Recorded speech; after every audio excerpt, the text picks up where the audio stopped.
In the 3rd year of the reign of Jehoiakim, king of Judah, Nebuchadnezzar, king of Babylon, came to Jerusalem and besieged it. And the Lord gave Jehoiakim, king of Judah, into his hand, with some of the vessels of the house of God. And he brought them to the land of Shinar, to the house of his God, and placed the vessels in the treasury of his God. Then the king commanded Ashpenaz, his chief eunuch, to bring some of the people of Israel, both of the royal family and of the nobility, youths without blemish, of good appearance, and skillful in all wisdom, endowed with knowledge, understanding, learning, and competent to stand in the king's palace, and to teach them the literature and language of the Chaldeans. The king assigned them a daily portion of the food that the king ate and of the wine that he drank. They were to be educated for 3 years, and at the end of that time they were to stand before the king. Among these were Daniel, Hananiah, Mishael, and Azariah of the tribe of Judah. And the chief of the eunuchs gave them names. Daniel he called Belteshazzar, Hananiah he called Shadrach, Mishael he called Meshach, and Azariah he called Abednego. I was reflecting this morning on the book of Daniel as a whole, and it occurred to me how seemingly irrelevant it would have seemed 100 years ago to American culture compared to now. Because the overall theme of Daniel is the people of God situated in a godless culture, trying to retain their identity, trying to be faithful to God when all of the odds are stacked against them. The context that we start out with is the people of God exiled. It says that Nebuchadnezzar, king of Babylon, came to Jerusalem and besieged it. Common practice in the ancient world when you couldn't get a nation to comply was to make them comply. The best way you could do that is to surround them, let nobody in, let nobody out, and wait, and possibly starve them half to death. And Nebuchadnezzar, with his vassal state, it's within his interest, after he defeats them, to build them back in his own image. And the best way he can do that is to woo them, assimilate them, make them love him, make them think highly of them. Nebuchadnezzar not only beats the Jewish people, but he seemingly beats their God. Takes these holy vessels out of the temple, or the tabernacle, brings them to his Marduk's place of worship, and just places them as though they were common things by the pagan god elements.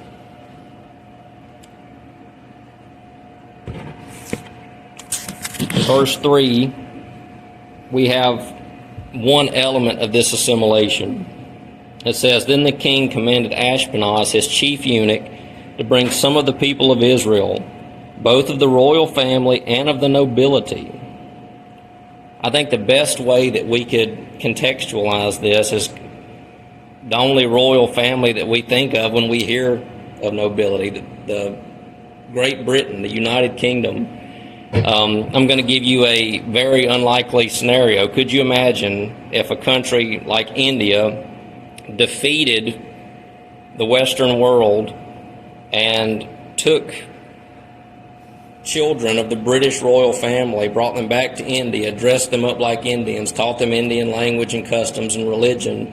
How silly that would look, and just how demeaning that would be to the people of Britain, to their values, to their God. The ancient world was a ruthless place, and Nebuchadnezzar set out to make Daniel and his kinsmen Babylonians. And it says, obviously they were of nobility, but also goes on to say they were good appearance, they were attractive, they were skillful, they were knowledgeable, they were the absolute best that Judah could produce. And it says that they set out to teach them the literature and the language of the Chaldeans. And as a modern American millennial, this to me resonated the most, because I was born and bred in the public school system, and I had no idea just how much of a worldview they fed me. Literature class seemed so innocent. There's all these little stories and poetry. And it wasn't until I was a grown man, and in retrospect, I realized that Jack London was teaching me social Darwinism. The Call of the Wild, that was such a great book. I read it multiple times. I watched the movie. Social Darwinism. We discussed a few weeks ago, Walt Whitman came up. Transcendentalism. Pastor James and I were talking recently about Mary Shelley writing the Book of Frankenstein. All that was the case for atheism. And I, as a millennial, was spoon-fed every bit of that. And before my conversion, I was very much the person they built me into. And that's another element here. We get these young boys from Judah. We're going to make them look like us, sound like us, and we're going to make them think like us. We're going to completely erase their identity. And we see that happening in some measure in the Western world to Christians. It goes on in, see, verse 5, the king assigned them a daily portion of the food that the king ate and the wine that he drank. They were to be educated for 3 years, and at the end of that time, they were to stand before the king. It's easy to read this passage as totally negative, and that's the way that I've heard it taught in the past, but actually the way the original reader would have probably read this was, wow, these guys have it pretty good. They went through the siege. They were probably starved to death. They probably thought they were going to be brought out in the wilderness and executed. But what happened was they went to that day's equivalent to New York City, and they were given a suite at the top of the skyscraper, and they were going to be fed the same food that the president ate. They were going to, the most beautiful platters were going to open up the most exquisite food imaginable.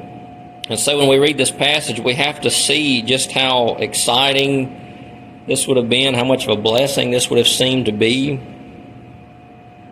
And then, of course, at the end of 3 years, after all this education, after all this nutrition, they were going to be the cream of the crop. They were going to stand before the king, and they were going to be ready. It also goes on to say that they had name changes. If you look at each one of these names that they had, you can see the name of God even in your English translation. Each one has either a variation of El from Elohim or Yah from Yahweh. Daniel, Hananiah, Mishael, Azariah. It's right in the name. And each one of them are given a pagan name, a name that praises a pagan god. And we don't really see any line drawn from them. They accepted the language, they accepted the literature, they accepted the name. And the best way that I could assume is that because none of those things made them to sin. You can educate me whatever you want. It doesn't cause me to sin. You can call me whatever you want. It doesn't make me to sin. In fact, most often throughout church history, Christians would embrace the pejorative names given them by their enemies. And so it looks like they were prepared to do that here. Call me what you want, teach me what you want. But we see in this chapter a case study of when a believer draws a hard line. And I want us to notice that at no point were they belligerent. At no point did they look for a fight. But when the fight came, they embraced it, and they decided they were going to be faithful. It says in verse 8, Daniel resolved that he would not defile himself with the king's food or with the wine that he drank. Two details here. It doesn't say that the men of Judah or the boys of Judah resolved. It says that Daniel resolved. And his chief concern was with defiling himself. And I think that we have a couple of issues that we have to knock out of the way that might prevent us from reading this passage rightly. The first one is we're Americans, and we're post-prohibition. And so when we read this passage, we're most likely going to read it as that king brought his booze in there, and these godly men would not submit to it. And I've even heard that it taught that way. I visited a church one time. This passage was dealt with, and the chief conclusion was, well, me and my wife, when we go to Olive Garden in Monroe, even though there's nobody there that knows us, we don't order wine. And that's anachronistic. This was a day before refrigeration. They didn't have the ability to have juice. Besides, we see from the context of the rest of Scripture that the people of Israel had no issues with consuming wine, so that can't be what this passage is dealing with. And another one, which probably doesn't affect this church very much, but affects evangelicalism at large, is the Daniel Plan, written by Rick Warren. Now, Rick Warren is infamous, probably even here, because of the trouble he's caused to the SBC, but in 2013 he wrote a book called The Daniel Plan, and it was brought on by a arduous day of baptisms. I think they baptized 800 people at his congregation, and he was faced with his own obesity and many of the obesity of the people he was baptizing. So he set out to make a diet plan. He hired secular, mainstream television, popular writing doctors to help him write the book. And he slapped that name on it because he said he just so happened to be going through the book of Daniel. Now, the thing about Rick Warren is that the man's a lot more intelligent than many people give him credit. So at no point does he say that, you know, his diet plan was what the people in Daniel were doing. But he does intend for you to assume that. I even have if I can get it pulled up here, I have a quote that I found on Healthline where it's a secular resource that summarizes what the Daniel Plan is. This is how they summarize it. Dedicated to his belief in God, Daniel rejects the rich, indulgent foods offered by the king, such as meats, dairy, wine, and other delicacies. Instead, Daniel and his friends choose to consume foods they believe God intends for consumption. And it's already kind of a part of our culture now to think of healthy eating as godly. It's more godly to have the organic. It's more godly to have lower cholesterol. I just see it everywhere. And so this plan comes along and it just further cements that. And so when people come to Daniel, they just might see that, Daniel sees all this highly caloric, rich food, and he knows that God wants him to eat healthy. And that's simply not what this passage is saying. In fact, it's the opposite. In the ancient world and in many underdeveloped countries today, people deal with vitamin and mineral deficiencies because the only thing they can afford is vegetables and water. And in this time period, these meats would have had all of these vitamins and minerals that would have been the best way that they could have accessed. Basically, the king's food was the healthy, nutritious food. And the food that Daniel and his kinsmen were opting for was food that would leave you anemic. It was unhealthy food. Not necessarily unhealthy, but it was not the nutritional food that the person in the ancient world would have wanted. So what the values we impose on this passage will actually lead us the opposite of what it's trying to say. But nevertheless, Daniel still has an issue with this food. And the text nowhere just comes out and tells us what his issue was, and so we have to draw what he likely meant. He uses the word defile. We know that the ancient Jews had ceremonial food laws with the sole intention of making them not assimilate into a culture, which is kind of funny because in this book they have to assimilate into this culture, so they're between a rock and a hard place. I think that's a big part of it. Another one I think that's very likely is that this food was involved in pagan sacrifice. And I think that later on in Daniel, there's some details that show you that this food was used in the worship of a false god.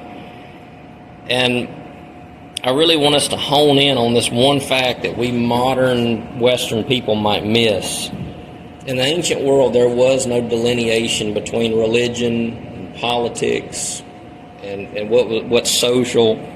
And we've been taught that we have to divide these things, but often in life, our biggest conundrums happen when our beliefs cross what's politically appropriate.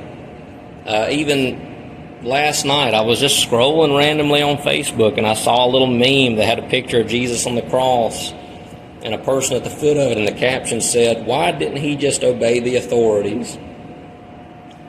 And it makes you think. He and John the Baptist, the reason why these men were executed is because their personal religious convictions crossed into the realm of the political.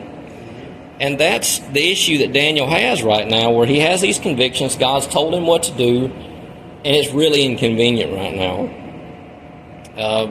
I think a couple modern examples that we could have when the religious crosses into the political, because everything in this world is invested with religious and political significance, even the most mundane. Bud Light.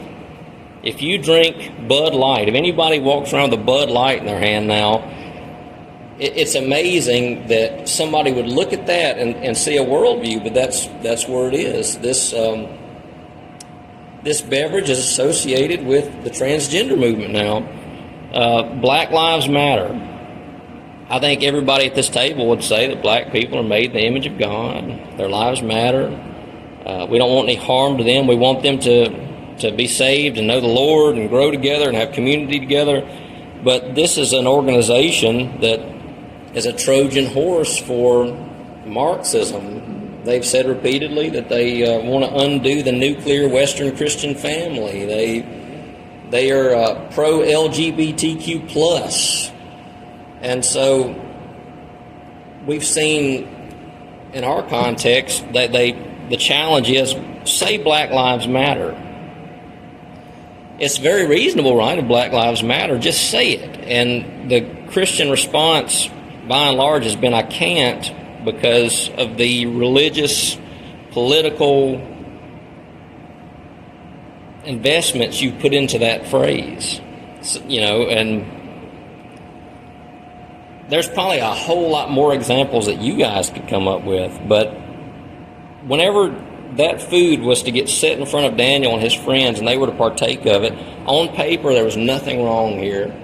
All it is food. We even see the argument come up in Paul's day that, where the church in Corinth was saying, look, man, there's only one God. We know that. It's just food. And Paul would concede that, yeah, you're right. It's just food.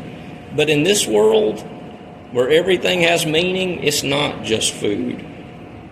And so we see Daniel resolving not to defile himself with the king's food. And Daniel being the sole person who was resolved, we all need to learn from this that sometimes we have to look to godly, discerning men to know how to respond to a situation, because Hananiah, Mishael, and Azariah, there's no indication here that they even noticed what kind of compromise it would have been. It was solely Daniel. He was the leader of that outfit.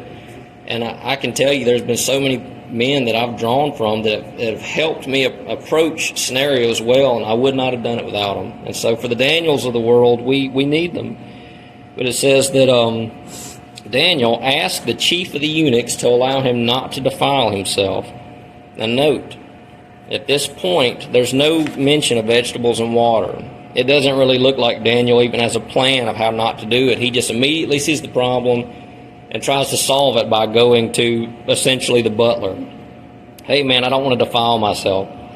It says God gave Daniel the compassion in the sight of the chief of the eunuchs, but nevertheless the chief of the eunuchs said to Daniel, I fear my lord the king, who assigned your food and your drink, for why should he see that you were in worse condition than the youths who are your own age?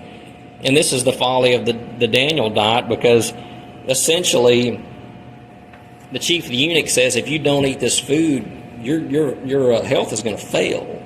You're not going to be doing very good.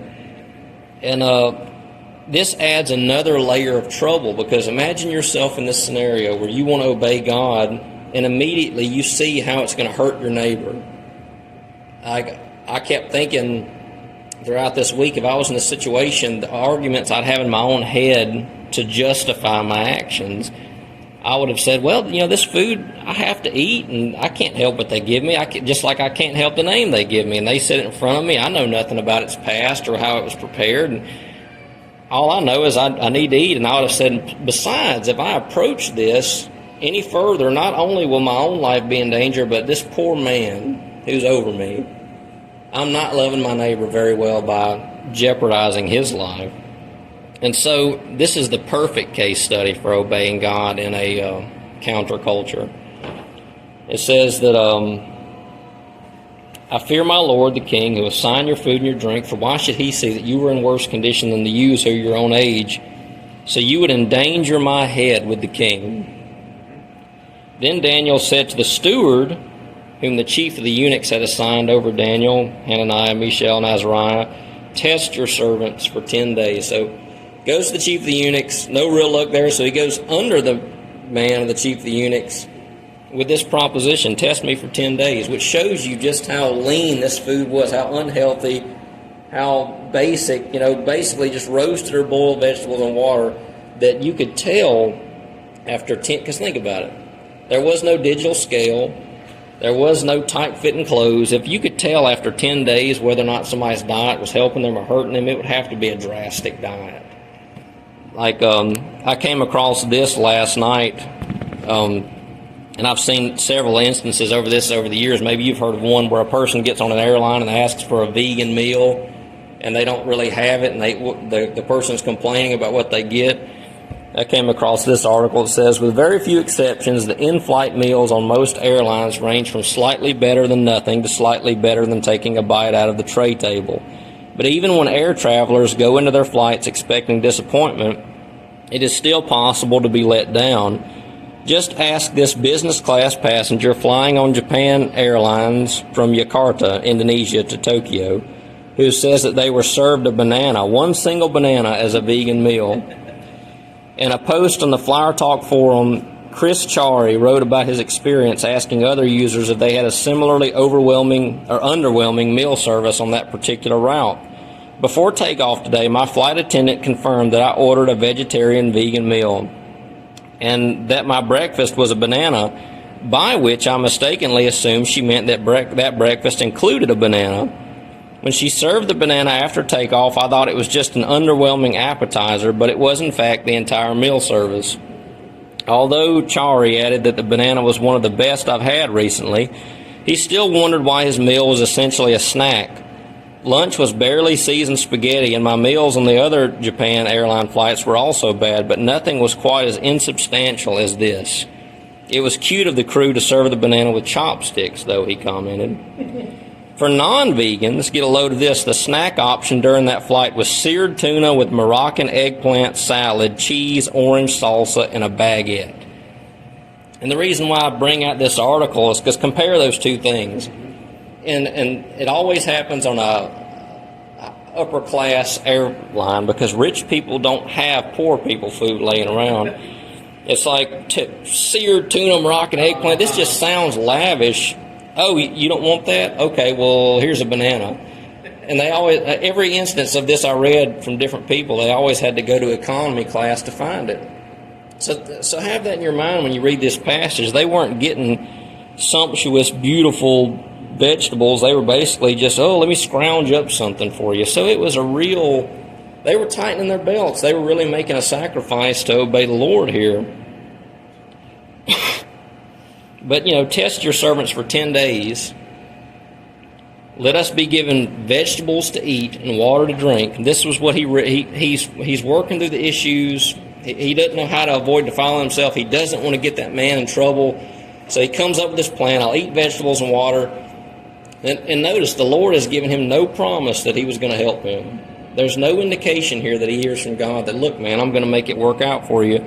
But underneath the surface of the book of Daniel is this woven element that says, trust God even when it doesn't look like you're going to be able to. He's going to act on your behalf.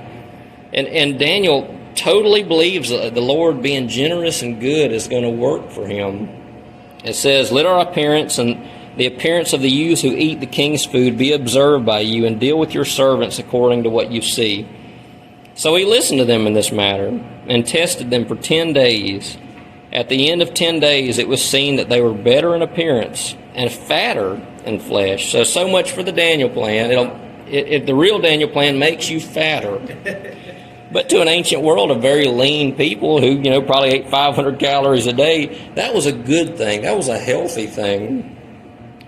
It was seen they were better in appearance, fatter than all the other youths who ate the king's food. So the steward took away their food and their wine that they were to drink and gave them vegetables. And so apply this to your life. We all come in contact with this godless culture that has expectations of us.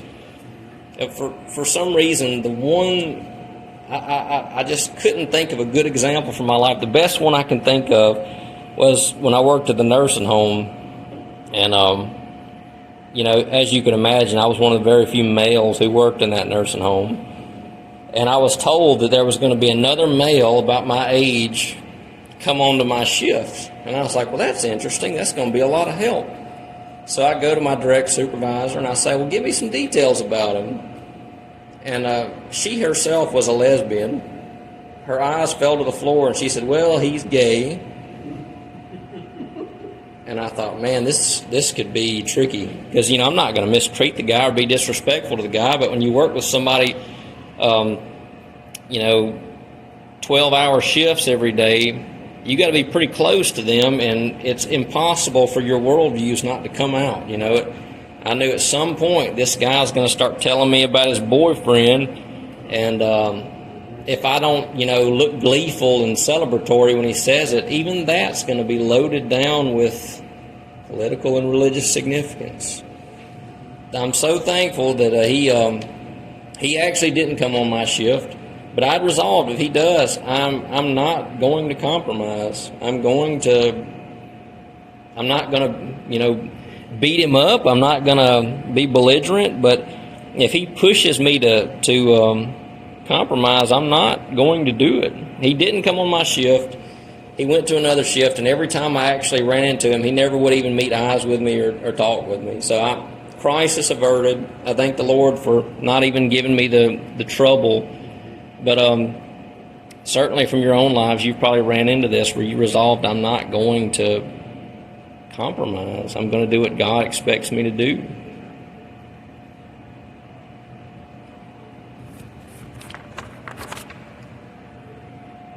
I think it's also interesting to point out that, like you said, they were eating much lower calorie food, and yet somehow they were fatter in flesh. I think that points to this isn't about a diet plan. It's about, they said, we don't want to rely on the culture of Babylon. We don't want to rely on their provision for us. We're going to let God provide. And if God wants to, He can make us healthy even when we're eating food that's not very good for us or that doesn't provide enough calories that we need. And I think that's what we see is God's miraculous provision there.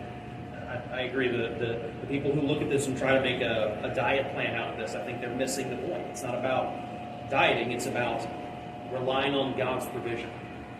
Well, we have cereals and milk and rice that were fortified with vitamins and minerals. We don't understand how easy it is to get sick as a dog because you don't get enough whatever it is. I'm coming off a vitamin D deficiency right now, and it's one of the worst things I ever dealt with. I'm sure we can. I've heard my grandparents tell stories about it. My great grandparents.